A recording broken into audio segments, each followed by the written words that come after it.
My faculty fellows is more into research about hybrid class schedules.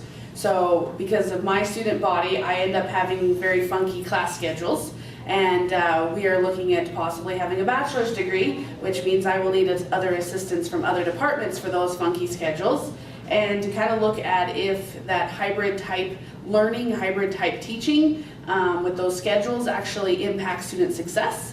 And so that's kind of what mine is. Mine is talking about definitions of hybrid, going around to the different departments, talking about what challenges they see if there was more of a hybridized type schedule, and going around and talking to students, doing some student engagement type survey, and then looking at other institutions on how they go about handling hybrid. Explain funky schedule. Yes, so instead of the traditional Monday, Wednesday, Friday for 50 minutes with a 2-hour lab on one day, sometimes most of my students work the rotating 12, so they're going to miss 50% of that type of a Monday, Wednesday, Friday conversation. So we end up having more open lab, we end up having class times on Monday this week, but next week it's actually on Wednesday, and then the next week it's back on Monday. Evening classes, we have weekend classes. Instead of meeting 3 times a week, maybe we only meet once or twice a week, and then there's a bunch of information online or projects and things like that. Does that answer your question? Yes. What about workshops? Seminar types? Yes. Yes, so most of us have gone to some kind of professional development, including what we're doing now.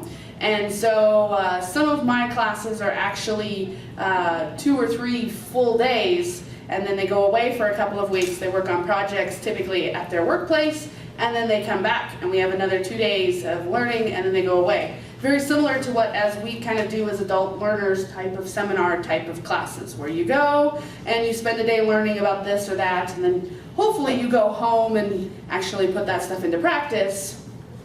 So sometimes that might be a possibility. Any other questions, Benjamin? Ooh, your full name. Dawn! Ooh. Do you foresee this being used for other types of CTE Yes. programs, like Yes. ones that are similar to yours, but what about ones that like?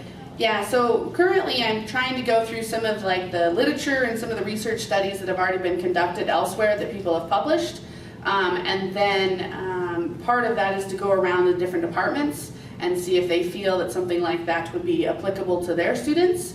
And then the other part of it is to get some kind of cohort of students and see if they had those kind of class schedules, do they feel that they would be able to take more classes, do they feel that would be an impact, those kind of things. So yep, that's all up in the air. I was thinking ag department, a lot of times they have people that are already working full-time like for the engineering, but those people really want their students to take like some of our water classes or take some of our GPS, GIS. Sure. So. Yeah, we are a community college, and so we have to deal with a lot of the non-traditional student body, and so dealing with work and family obligations is sometimes a little different. Great. Okay.